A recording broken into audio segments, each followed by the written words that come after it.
Hay dos personas en el waiting room. Sí, ahora yo cuando estemos en vivo ya las voy a ir sumando. Ok. Bueno, ya estamos, Rocío. Adelante, por favor.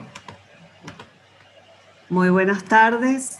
Tengan todos personas que se han conectado para este curso tan interesante y tan importante sobre de Borges a la economía, en nombre de Se Dice Libertad de Venezuela, de la Fundación Libertad y Progreso de Argentina. Les damos la más cordial bienvenida a este curso que hemos organizado con el profesor Martín Krause a partir de su más reciente libro que saldrá pronto a la luz pública, Borges, de Borges a la economía.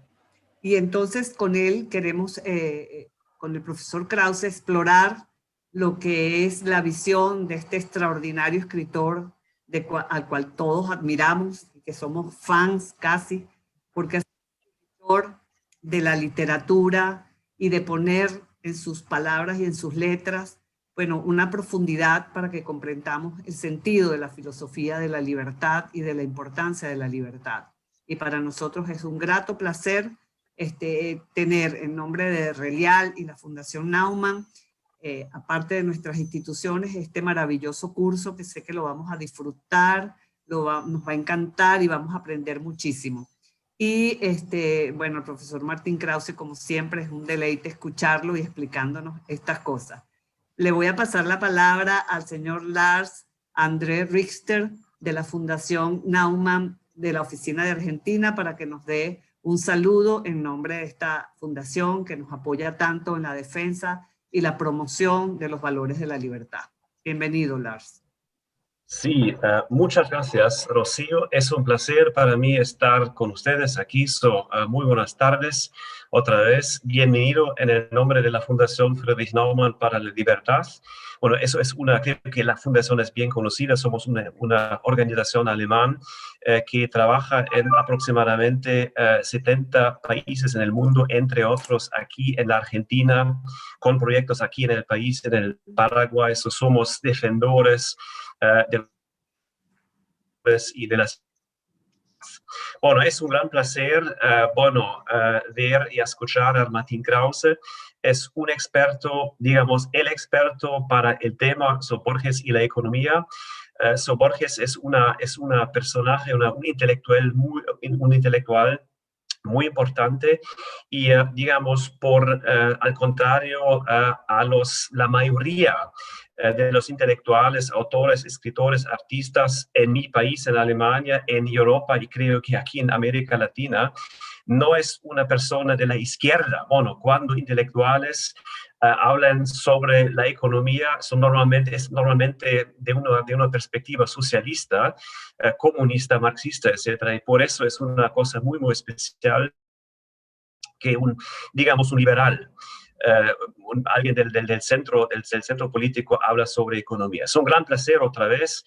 Bienvenido y, bueno, disfrutamos esta conferencia. Gracias por su atención.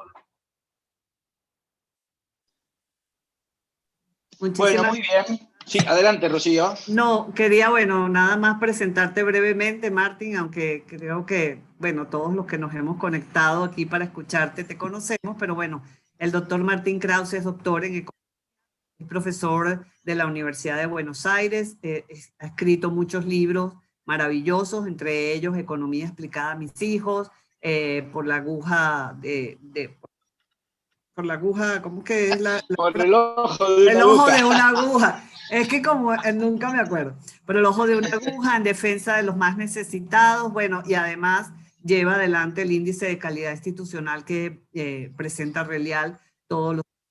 Y para nosotros, bueno, Martín, es un gran placer tenerte aquí y que nos enseñes de Borges y aprender más de Borges, ese excelente escritor. Bienvenidos todos y adelante, Martín.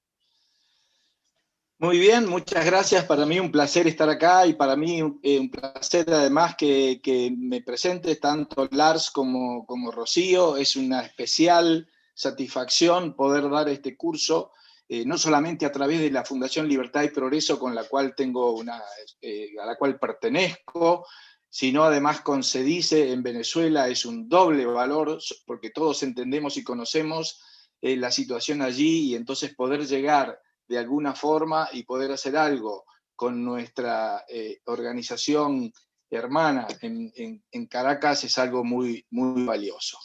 Bueno, acá vamos a estar entonces durante una serie de 8 sesiones. Esas 8 sesiones van a ser de 1 hora, en las cuales siempre vamos a dejar un espacio al final para responder preguntas, que en todo caso les voy a pedir que las hagan en el chat.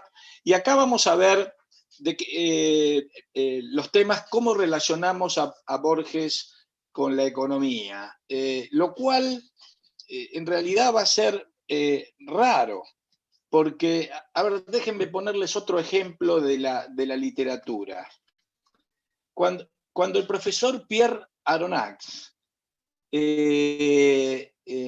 ya embarcado en el Nautilus, recordarán la obra de Julio Verne, visita una biblioteca que el capitán Nemo estaba juntando en el submarino, digamos, antes de realizar el viaje.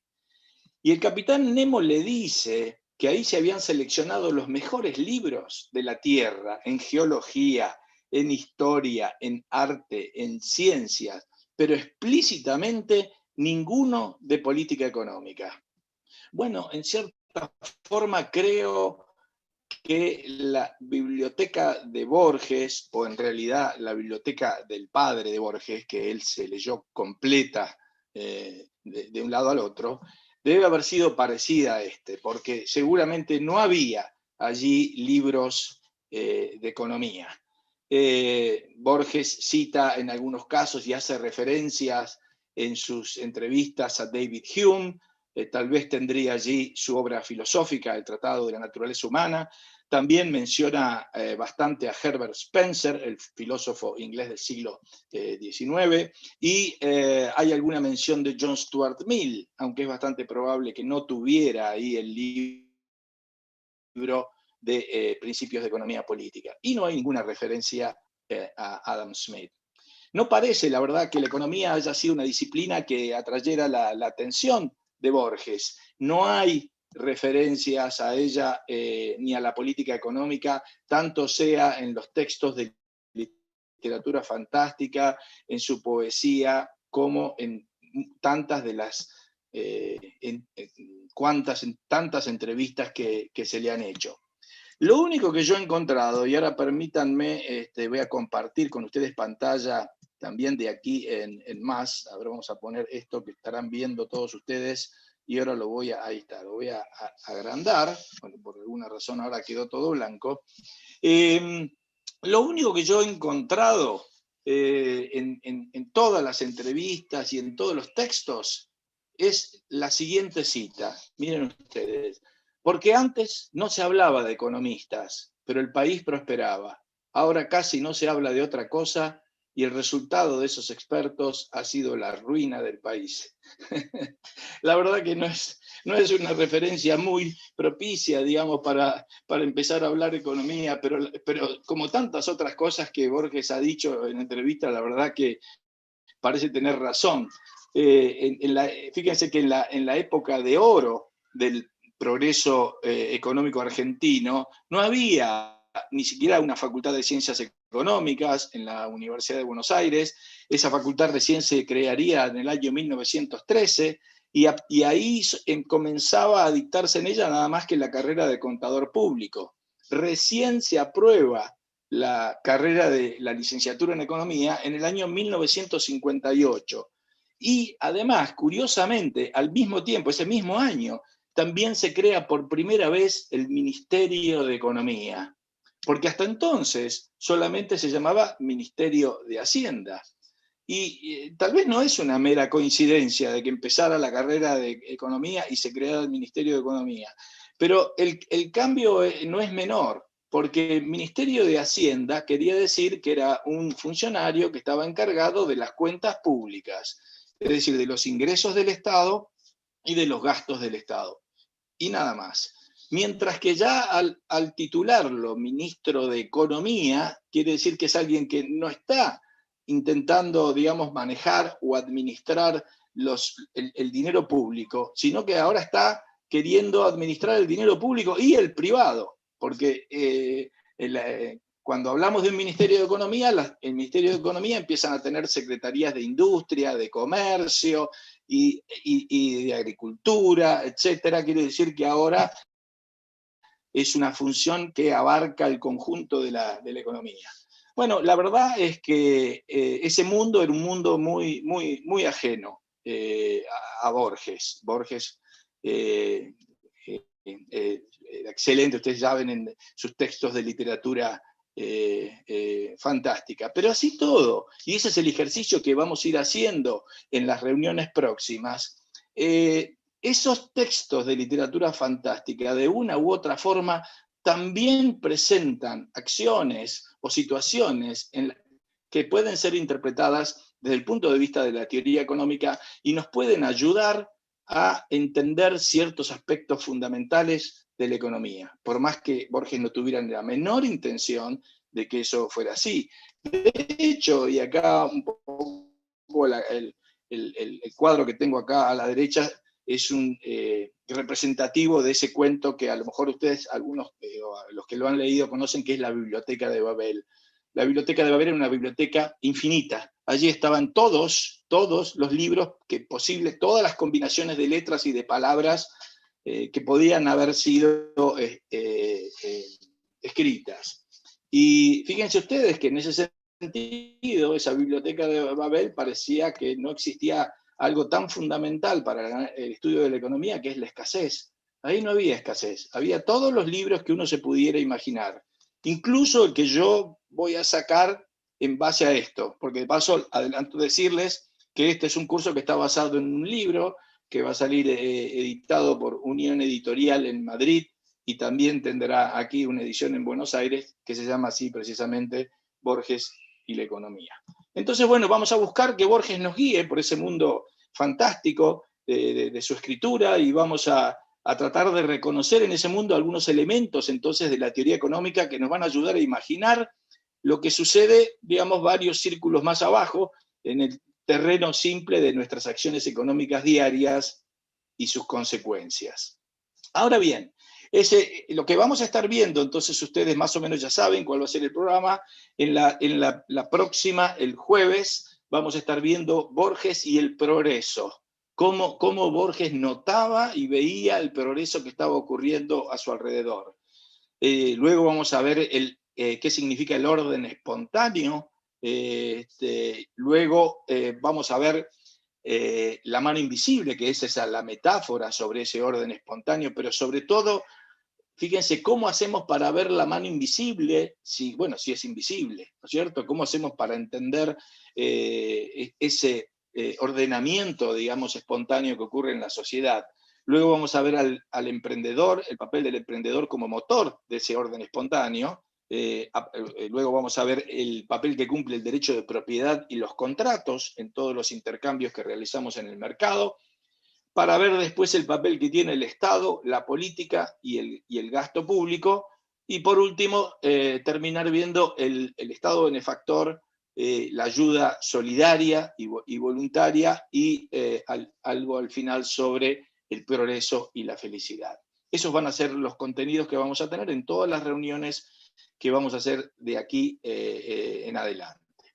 Ahora, en esta primera, la verdad que es la única en la cual no vamos a hacer explícitamente una referencia a la teoría económica, sino que vamos a empezar señalando cuál era, digamos, la visión, la filosofía política de Borges. Porque eso es muy importante y va a ser determinante. Y digo que es muy importante también porque este es un aspecto de Borges que muchas veces, muchos intelectuales que lo admiran, como lo admiramos tanto, esto lo dejan de lado porque esto es algo que a lo mejor no les gusta. ¿Cuál es la visión en términos de su filosofía política y su amor por la libertad? Lo cierto es que voy a separar aquí, al presentar esto, voy a separar lo que es la filosofía política de las posiciones políticas que Borges mantuvo durante su vida. Lo voy a tomar como dos cosas separadas y de alguna forma algunas cosas distintas. La tensión que sus opiniones generaron siempre se centraron en la anécdota de ese personaje que no sé en qué medida seguía realmente las noticias diarias, basaba buena parte de su consideración en criterios estéticos y particularmente épicos, por ejemplo, desde su admiración a los militares patrios y su pariente, el rol que cumplió en la batalla de Junín, etcétera, hasta la lucha que estos tuvieron por la independencia argentina, hasta cuestiones tales como cuando se afilia al Partido Conservador, porque es solo de caballeros, es sumarse a las causas perdidas, ¿no? Bueno, lamentablemente debo decir que muchas de esas posiciones políticas que Borges tuvo durante su vida, bueno, le costaron el premio Nobel, porque se lo negaron a aquellos que prefirieron darle prioridad en la entrega de un premio literario a lo políticamente correcto, en lugar de lo literariamente extraordinario. Sin embargo, a pesar de que puede encontrarse en su vida decisiones y opiniones políticas diversas, incluso diría cuestionables y contrapuestas, yo creo, y el punto que voy a presentar hoy en esta primera reunión, que existe una clara filosofía política en Borges, constante, reconocida, y la que se mantuvo durante el transcurso de su larga vida sin mayores modificaciones. Y entonces es mi intención ahora presentarla. ¿Cómo puede ser cómo puede una filosofía política consistente llevar a decisiones políticas que no lo son, e incluso algunas que contradijeran, digamos, esa filosofía política? Bueno, la respuesta es que la verdad, la primera, la filosofía política, yo creo que era consistente. Las opiniones, bueno, se basaban tal vez no solamente en eso, sino en otros criterios, y a veces, la verdad, lo llevaron a diferir incluso de esos mismos principios.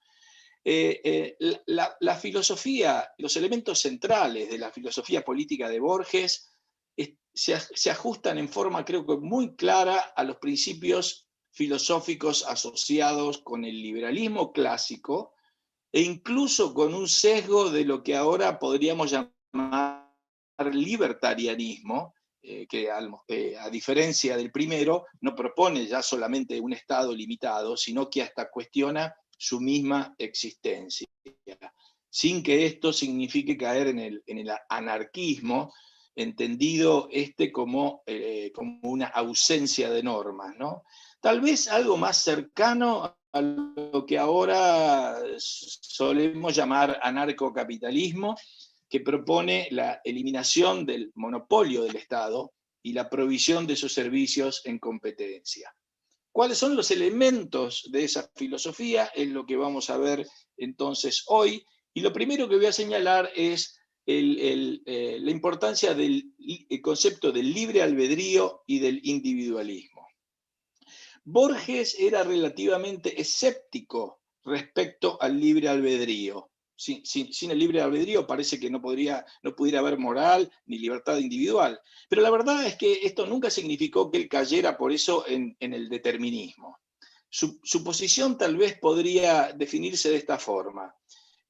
Obviamente que el ser humano, el problema que tenemos con el libre albedrío desde el punto de vista filosófico, digamos, es que el ser humano no existe fuera de las relaciones causa-efecto que rigen en el universo.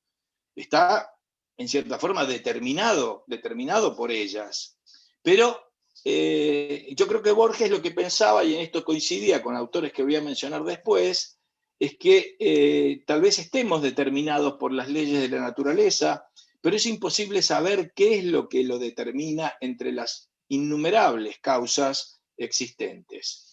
En sus palabras, digo, y ustedes van a ver que yo acá voy a hacer siempre referencia a citas de Borges, porque la verdad que él escribía mucho mejor que yo y que cualquiera de nosotros, y vale la pena leerlo, pero muchas veces uno no quiere abusar de hacer citas, pero en este caso yo creo que vale más que la pena porque cada una de ellas son muy interesantes y valiosas. Esto es lo que decía Borges sobre el libre albedrío. Dice, uno siente que el universo responde a un dibujo. Las cosas no son absolutamente arbitrarias. Hay 4 estaciones. Nuestra vida va pasando por etapas. Nacimiento, niñez, juventud. Podrían ser indicios de que hay una trama, de que este mundo no es caótico, sino laberíntico. Es como el libre albedrío. Posiblemente no exista, pero uno no puede pensar que en este momento no es libre, ¿no? Y también dice después, si me dicen que todo mi pasado ha sido fatal, ha sido obligatorio, no me importa. Pero si me dicen que yo, en este momento, no puedo obrar con libertad, me desespero. Algo similar plantea un autor muy familiar a nosotros, que es Ludwig von Mises, en uno de sus textos, tal vez bien interesantes, pero menos conocido, que se llama Teoría e Historia. Mises dice allí, y lo leo textualmente, que las ramificaciones de los esfuerzos mentales humanos, las ideas y los juicios de valor que dirigen las acciones de los individuos no pueden rastrearse hasta sus causas, y son en este sentido el último dato. Al tratar con ellos, dice, nos referimos al concepto de individualidad, pero al recurrir a esta noción de ninguna manera implicamos que las ideas y los juicios de valor surgen de la nada, por una especie de generación espontánea, y que de ninguna manera están conectados y relacionados con lo que ya estaba en el universo antes de su aparición. Simplemente establecemos el hecho de que no sabemos nada sobre el proceso mental que produce dentro de un ser humano los pensamientos que responden al estado de su entorno físico e ideológico. Sin embargo, a partir de que Mises escribiera eso allá por la década de 1950-1960, la ciencia ha avanzado muchísimo en comprender cómo funciona nuestro cerebro. Y de allí, por ejemplo, se ha desarrollado toda una área de las ciencias sociales que es la psicología evolutiva moderna. Y a esta le voy a dedicar unos minutos para entender también cuál era la visión de Borges sobre el libre albedrío. La visión predominante hasta entonces, hasta mediados del siglo XX, era que nosotros llegamos al mundo como una página en blanco. Y luego vamos llenando esa página con todo tipo de información que recibimos a través de los sentidos. Es decir, que somos básicamente el fruto de ese desarrollo cultural. Entonces, desde esta perspectiva, cuando nacemos ya tenemos como formado completamente eso que vamos a llamar la mente, un aparato, digamos, de propósito general, como si fuera, el sistema operativo de las computadoras que tenemos acá delante de nosotros.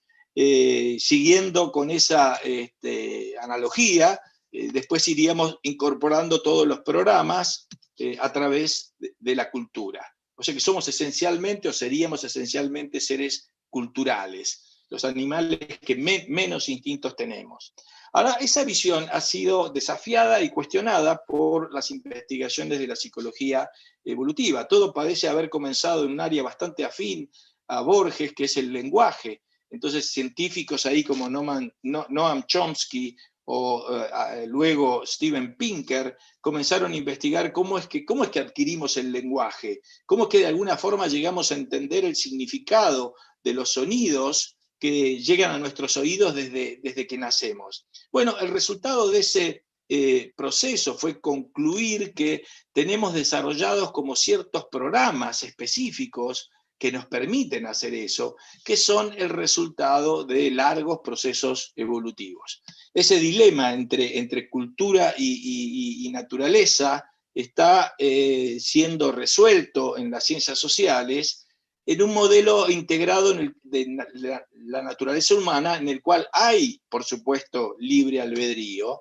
No es que estamos determinados por todos esos programas que hemos heredado, pero que ese libre albedrío ocurre en el marco de una buena cantidad de conductas que ya están como predeterminadas. Y la explicación de esas conductas es que son el fruto de ese proceso evolutivo, y la utilidad que nos prestan es que nos permiten tomar decisiones rápidamente en momentos de pronto que eso es necesario, y porque si no, de pronto, qué sé yo, nuestra vida podría estar en peligro. Entonces, tenemos un montón de lo que suelen llamarse heurísticas, es decir, disparamos distintos tipos de conductas sin realmente hacer todo un proceso de deliberación racional en nuestro cerebro.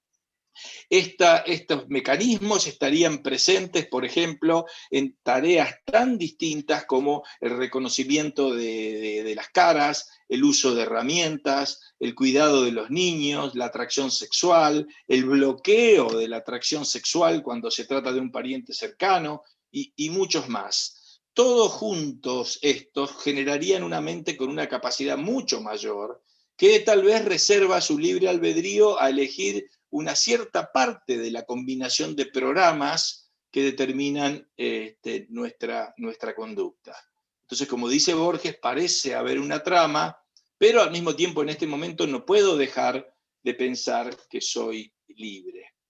En el ámbito de la ciencia económica se impuso el supuesto de que el individuo es absolutamente racional. Sin embargo, está siendo cuestionado, y muchos de los que están acá escuchando tal vez conocerán las contribuciones y los desarrollos que se han realizado últimamente en lo que se llama economía de la conducta o behavioral economics, donde aparecen distinta cantidad, bueno, ellos lo llaman sesgos, pero otros autores respecto a lo que sería una conducta verdaderamente racional, pero empiezan a aparecer entonces conductas que muestran que somos, la verdad, mucho más complejos que esa simple racionalidad instrumental parecía mostrarnos. Entonces, esa capacidad, digamos, de accionar libremente,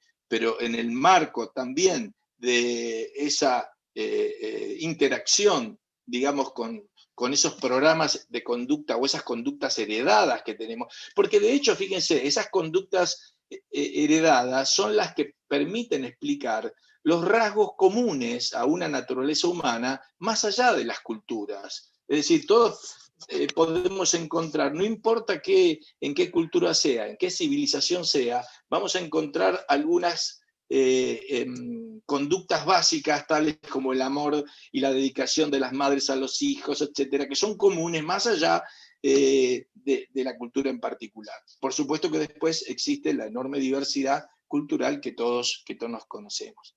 Esa capacidad entonces de actuar libremente y de tener ese libre albedrío se complementa en Borges con algo que es muy importante para nosotros en la economía, que le llamamos el individualismo metodológico. Esto quiere decir que ese individualismo metodológico está diciendo que nosotros vamos a partes individuales, porque, bueno, en última instancia las acciones son siempre individuales. Sin embargo, muchas veces vamos a encontrar en muchos análisis o en muchos discursos políticos cómo se plantea algo así como una hipóstasis, donde a ciertas palabras se las trata como si fueran entes que efectivamente actúan y toman decisiones. Por ejemplo, entonces vamos a encontrar que gente que habla de la sociedad, el pueblo, la nación, la clase obrera, como si fuera un ente que toma decisiones, y no como un grupo en realidad de individuos. Son los individuos los que toman las decisiones. Borges era muy claro respecto a este individualismo, sobre el cual voy a volver, pero ahora les muestro algunas de sus referencias. Dice Borges: la muchedumbre es una entidad ficticia, lo que realmente existe es cada individuo. Después dice: yo creo que solo existen los individuos, todos los demás, las naciones y las clases sociales, son meras comodidades intelectuales. Por último acá, las masas son una entidad abstracta y posiblemente irreal. Suponer la existencia de la masa es como suponer que todas las personas cuyo nombre empieza con la letra B forman una sociedad.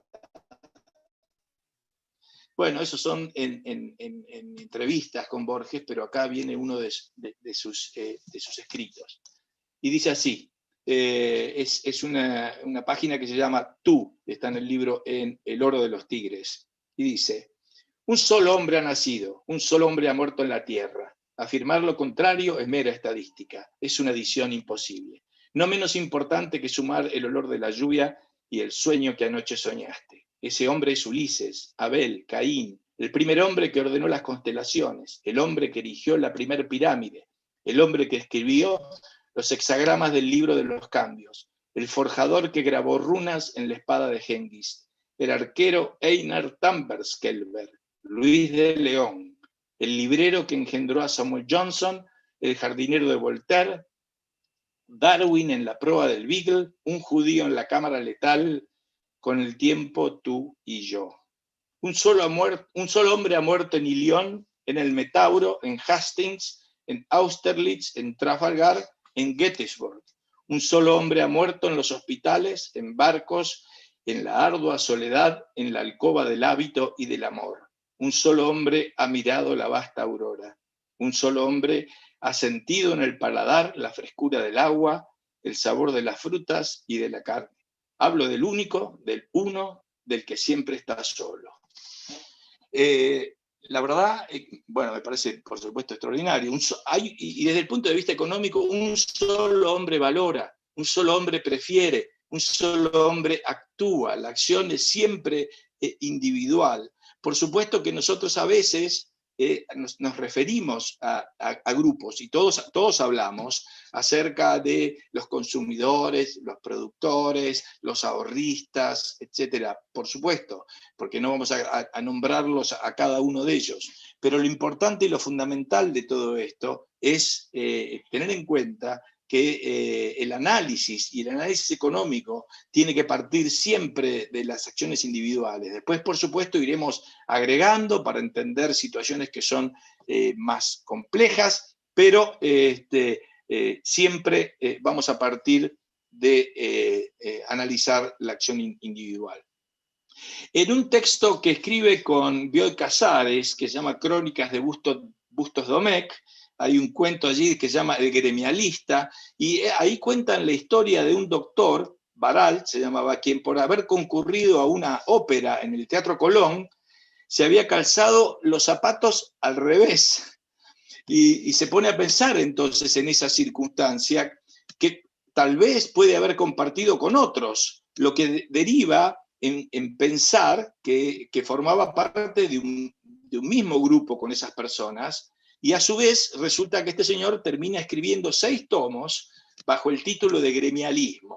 En esos tomos se puso manos a la obra para armar una lista sin fin de grupos de los que ni siquiera las personas saben que son miembros, tales como, y cita Borges los grupos estos, aquellos que aspiran el olor de un jazmín, o los que tienen tos, o los que se dan a la fuga en bicicleta. Es más, encender un fósforo nos haría pertenecer a un grupo y apagarlo nos haría pertenecer a otro. También subir un ascensor o bajar o quedar encerrados. La tarea, por supuesto, era infinita, ya que debía contar el gremio de los que piensan en laberintos como diferente de aquellos que pensaron en laberintos hace un minuto, hace 2 y así sucesivamente. Es decir, irónicamente lo que está presentando acá Borges es que en realidad nosotros somos individuos que pertenecemos a una enorme, no diría infinita, pero una enorme cantidad de grupos diferentes, pero que siempre somos uno y por lo tanto siempre las acciones van a ser individuales. Bueno, dentro de esos grupos, de nuevo a los que pertenecemos en gran cantidad, uno de ellos tal vez de los más considerados es el que atribuimos a una nación. En ese sentido, Borges tuvo muchas patrias, y si bien nunca pensó en desprenderse del lugar donde nació, llevaba esa concepción individualista también a ese campo. Entonces le preguntan a Borges y contesta, muchas, tantas como individuos. Los países son falsos, los individuos quizá no lo sean, si es que el individuo es el mismo al cabo de muchos años. Y le gustaba coleccionar patrias. Él sentía que eran sus patrias la Argentina, el Uruguay, Suiza, Inglaterra, España, entre otras, ¿no? Y además descreía de las fronteras. Por eso dice, desdichadamente para los hombres, el planeta ha sido parcelado en países, cada uno provisto de lealtades, de queridas memorias, de una mitología particular, de derechos, de agravios, de fronteras, de banderas, de escudos y mapas. Mientras dure este arbitrario estado de cosas, serán inevitables las guerras. Y por último, decía, soy un cosmopolita que atraviesa fronteras porque no le gustan. Ese libre albedrío le permitía al mismo tiempo desplegar una preocupación ética individualista, como no puede ser de otra forma en este caso, ¿no? Y Borges decía, a ver si lo tengo acá, no, todavía no, decía, creo que si cada uno de nosotros pensara en ser un hombre ético y tratara de serlo, ya habríamos hecho mucho, ya que al final de todo la suma de las conductas depende de cada individuo. Y al pretender buscar lo máximo de individuo, inevitablemente chocaba contra el Estado, del cual descreía Borges profundamente.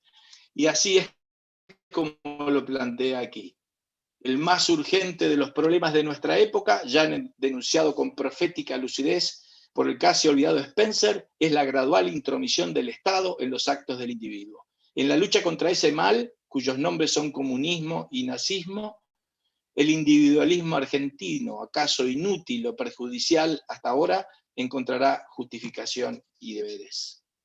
Y luego se empieza por la idea de que el Estado debe dirigir todo, que es mejor que haya una corporación que dirija las cosas, y no que todo quede abandonado al caos o a circunstancias individuales. Y se llega al nazismo o al comunismo, claro. Toda idea empieza siendo una hermosa posibilidad, y luego, bueno, cuando envejece es usada para la tiranía, para la opresión. Sin eso, por supuesto, sin dejar de ser optimista, pensando que, como le había dicho su padre, que en algún momento esos estados ya no existirían más. Heredaba acá él las ideas de su padre, quien era lo que entonces solía llamarse un libre pensador, y le había dicho varias veces a Borges de niño que mirara las banderas, que mirara los símbolos, las oficinas gubernamentales, porque todo eso iba a desaparecer. En ese sentido muestra acá una visión más bien, claramente evolutiva, evolucionista de la sociedad, ya que no plantea que ese mundo sin Estado llegaría a alcanzarse por medio de alguna revolución, sino que simplemente se volvería obsoleto. En la utopía de un hombre que está cansado, hay un personaje que es Eudoro Acevedo, a quien se le pregunta, ¿qué sucedió con los gobiernos? Bueno, según la tradición, fueron cayendo gradualmente en desuso. Llamaban a elecciones, declaraban guerras, imponían tarifas, confiscaban fortunas, ordenaban arrestos y pretendían imponer la censura, y nadie en el planeta los acataba. La prensa dejó de publicar sus colaboraciones y sus efigies. Los políticos tuvieron que buscar otros oficios honestos. Algunos fueron buenos cómicos o buenos curanderos. La verdad, sin duda, habrá sido más completa que este resumen. En tiempos, la verdad, en que ahora, ¿no es cierto?, en que los cambios tecnológicos se aceleran y no dejan de sorprendernos, no es simplemente tal vez utópico pensar así, aunque la verdad que no estamos en la puerta de que eso vaya a ocurrir, pero algunas tecnologías nuevas, como uno ve las criptomonedas o el blockchain, tal vez sugieren esa posibilidad, donde las monedas gubernamentales ya no puedan competir o los contratos inteligentes hagan que los juzgados comerciales sean una reliquia del pasado. Es cierto, por supuesto, que la tecnología también puede ser utilizada por el Estado para aumentar su control, incluso para avanzar en aspectos en los que hasta ahora nunca había llegado, pero la verdad es que existe la posibilidad de que el avance tecnológico favorezca la libertad. La verdad es que la resolución en un sentido o en otro va a depender en última instancia, como tantas otras veces, no ya de una cierta tecnología, sino de los valores que lleguen a predominar en la sociedad. De todas formas, esto no es algo que vaya o que fuera a suceder en forma inmediata, y así incluso Borges lo pensaba. Entonces, por ejemplo, acá dice Borges, para mí el Estado es el enemigo común ahora. Yo querría, y eso lo he dicho muchas veces, un mínimo de Estado y un máximo de individuo. Pero quizás sea preciso esperar, no sé si algunos decenios o siglos, lo cual históricamente no es nada, aunque yo ciertamente no llegaré a ese mundo sin estados. Para eso se necesitaría una humanidad ética y además una humanidad intelectualmente más fuerte de lo que es ahora, de lo que somos nosotros, ya que sin duda somos muy inmorales y muy poco inteligentes comparados con esos hombres del porvenir. Por eso estoy de acuerdo con la frase: yo creo dogmáticamente en el progreso. Y luego dice también, como ven aquí, creo que con el tiempo mereceremos que no haya gobiernos. Bueno, ese descreimiento del Estado no podía sino estar acompañado por una baja consideración de la política, algo que tal vez comparten o compartimos muchos hoy. La opinión de Borges sobre la democracia, la más citada, y muchos acá la conocerán, es aquella en la cual dice: me sé de todo, indigno de opinar en materia política, pero tal vez me sea perdonado añadir que descreo de la democracia ese curioso abuso de la estadística.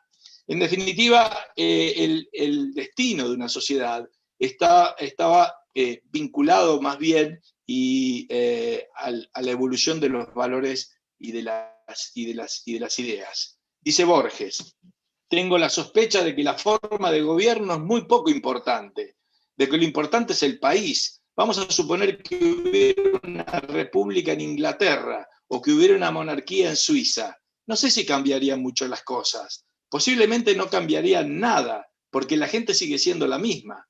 De modo que no creo que una forma de gobierno determinada sea una especie de panacea. Quizá les demos demasiada importancia ahora a las formas de gobierno y quizás sean más importantes los individuos. Y en esto Borges comparte esta visión acerca de la importancia de los valores y de las ideas con un conjunto de economistas muy importantes del siglo XX que pensaban lo mismo.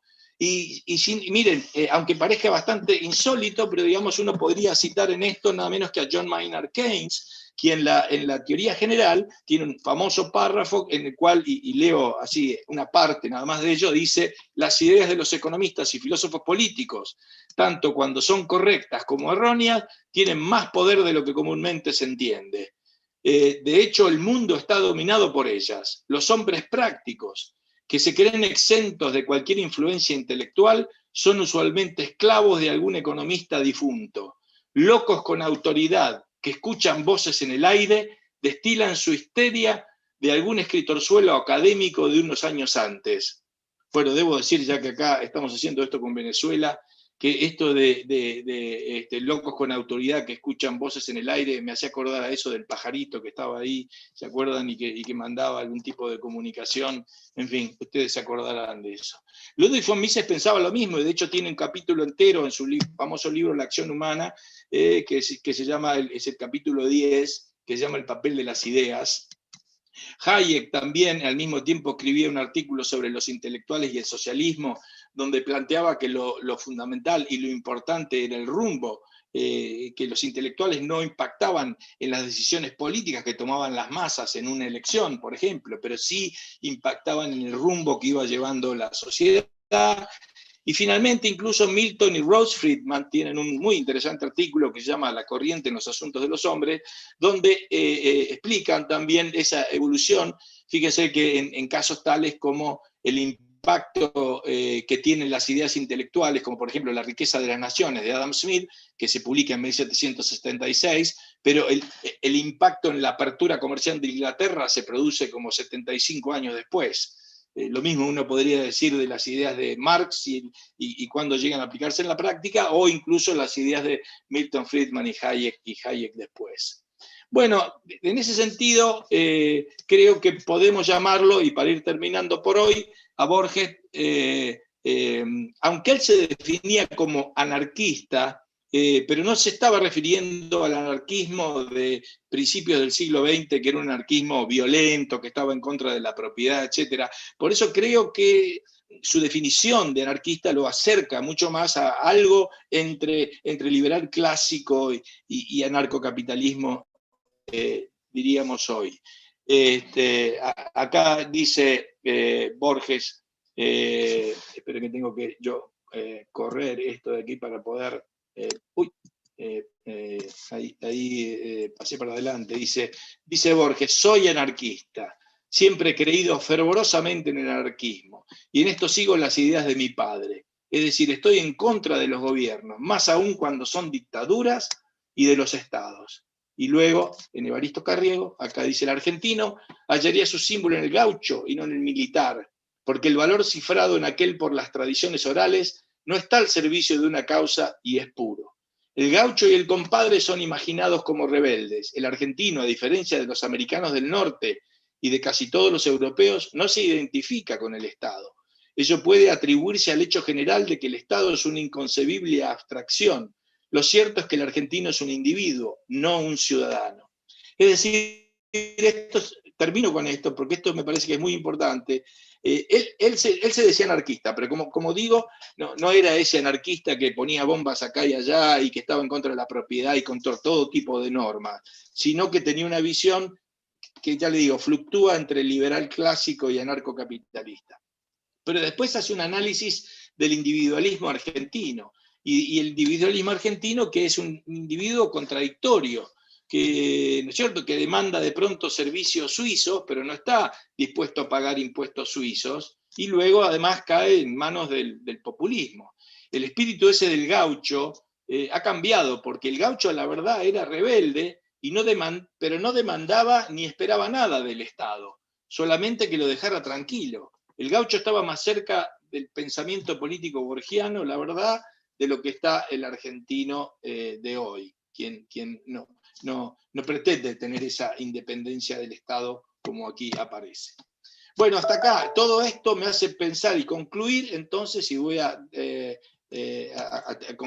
concluir con esto, que la filosofía política de Borges es absolutamente clara, y debo decir que esto es algo que muchas veces muchos intelectuales esconden, porque claro, no pueden negar que literariamente es extraordinario, pero la verdad es que no quieren aceptar también que eso viene acompañado también de una visión filosófico-política claramente definida y muy clara.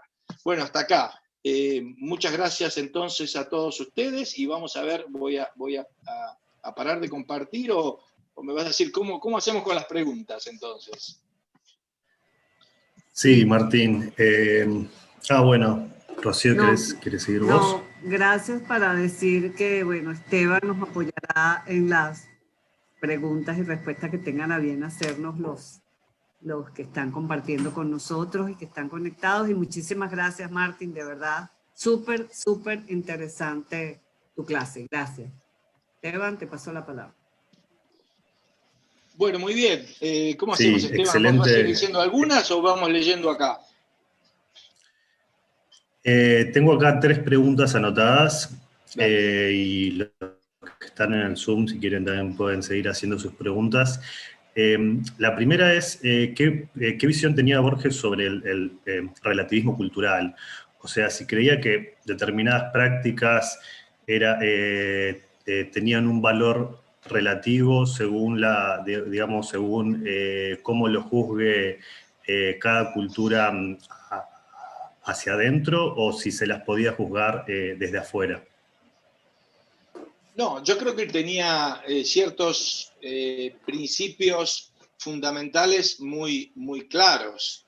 y eran básicamente los que he presentado aquí. Después también tenemos que tener en cuenta que él ha sido un terrible lector y que tomaba muchos de los trabajos fundamentales de otras culturas, más que nada desde el punto de vista estético y literario, y no ya de pronto en relación a su contenido filosófico en particular. O sea, él le fascinaba un libro, le fascinaba la Biblia, por ejemplo, pero todos sabemos que no era en absoluto religioso, pero le fascinaba desde el punto de vista, bueno, de hecho, irónicamente, alguna vez ha dicho que era el más extraordinario libro de la literatura fantástica.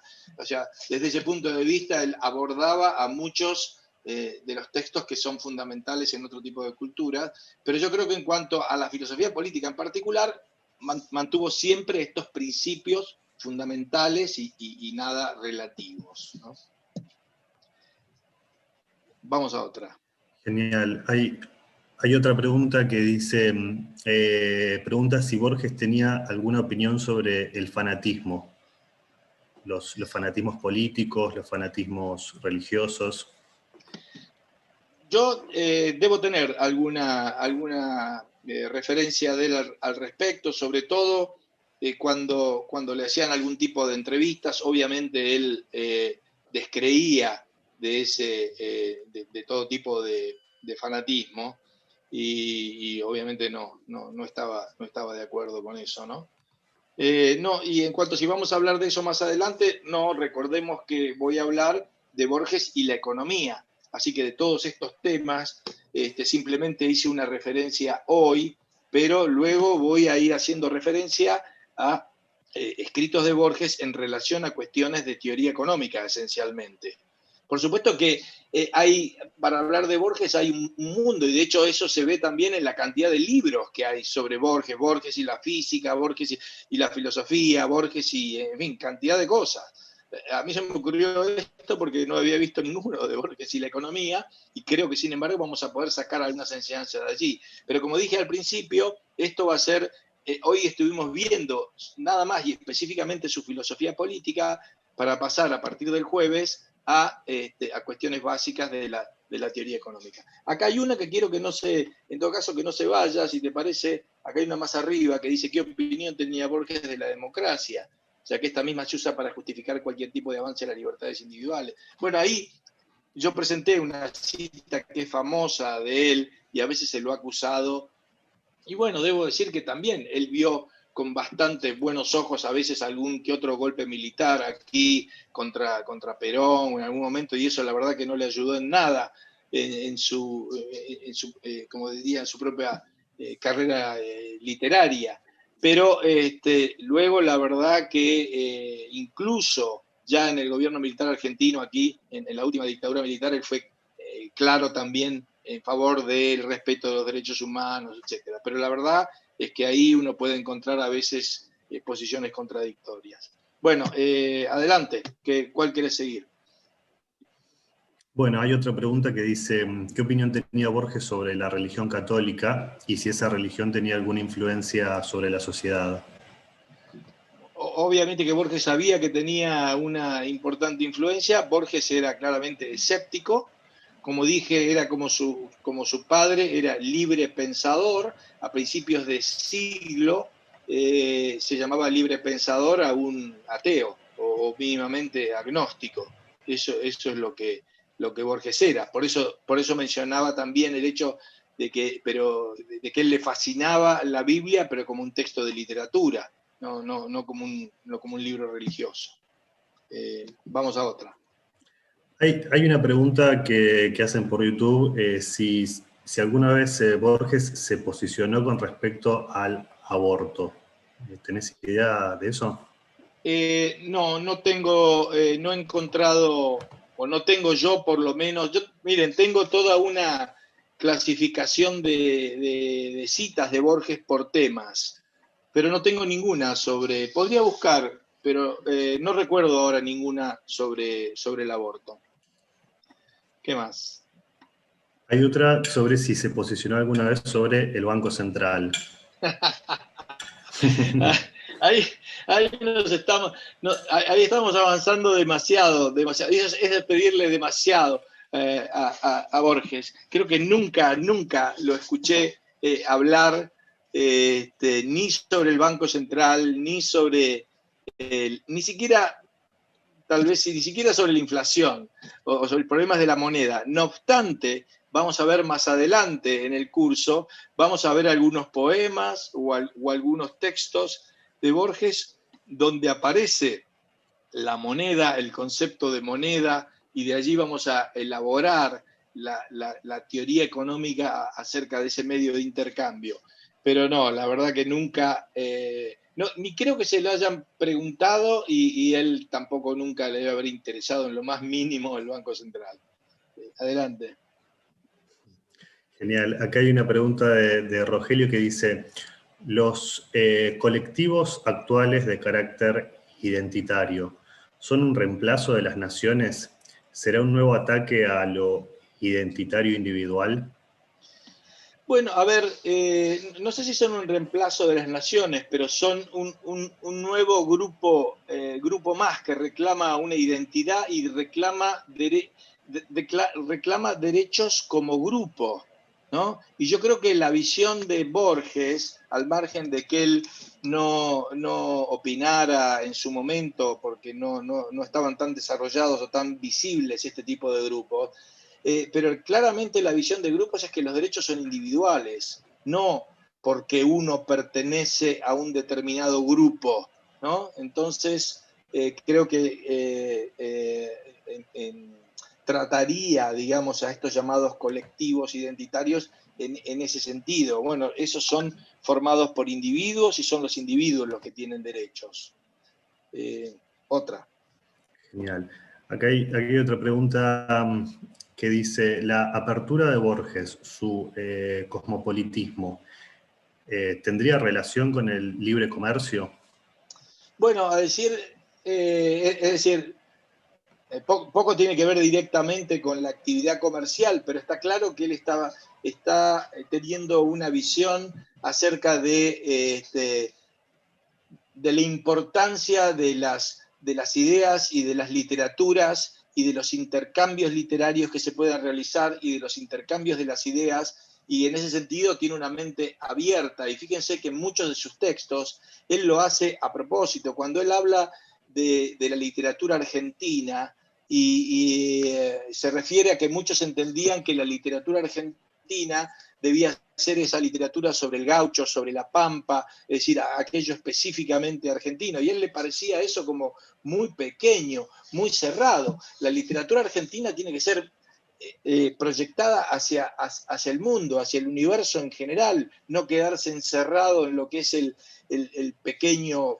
pago, ¿no? Y por esa razón vemos que muchos de sus cuentos él mezcla personajes que son un irlandés con un uruguayo, con un musulmán, y está siempre haciendo esos juegos cosmopolitas, digamos, porque precisamente lo que dice, miren, si va a haber una literatura argentina no es porque habla del gaucho y de la pampa, es porque realmente habla sobre el universo, pero lo habla desde acá y lo escribe y hace buena literatura general. No tiene por qué ser local la literatura. Bueno, ¿alguna más tal vez? Genial. Una para cerrar, porque ya Dale. ya son las 7, ya estamos en tiempo.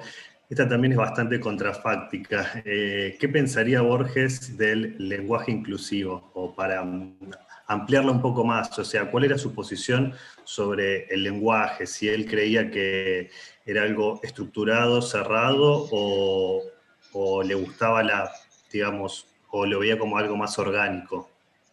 Sí, yo creo que, a ver, es difícil ponerse en esa mente, además que a mí o a cualquiera sería difícil alcanzar esa mente. Yo creo que vería, en cierta forma, me imagino los diálogos que podría haber tenido con Bioy Casares sobre el lenguaje inclusivo, en todo ese diario que tienen de las conversaciones entre los dos, donde eran muy picantes los comentarios. Pero está claro que Borges siempre fue contrario a toda formalización del lenguaje, y siempre hasta se burlaba de la Real Academia Española, porque le parecía ridículo que un lenguaje pudiera ser estar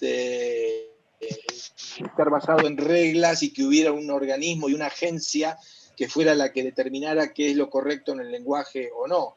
Desde ese sentido, en ese sentido, Borges, aunque no lo planteara directamente así, tenía claramente una visión evolutiva del lenguaje, y en ese sentido muy, diría hasta hayekiana. El lenguaje es un proceso evolutivo que se va produciendo espontáneamente, y no es el resultado de las decisiones que tome la Real Academia Española ni ningún otro organismo de ese tipo.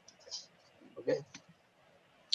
Bueno, genial, bueno. Excelente, Martín. Ya vamos cerrando, así que bueno, te agradezco. Muchísimas gracias por esta primer clase, por esta introducción a las ideas de Borges, a las ideas de Borges sobre la libertad. Y nos veremos este jueves a las 6 para la segunda clase. Así es. Hora de Venezuela.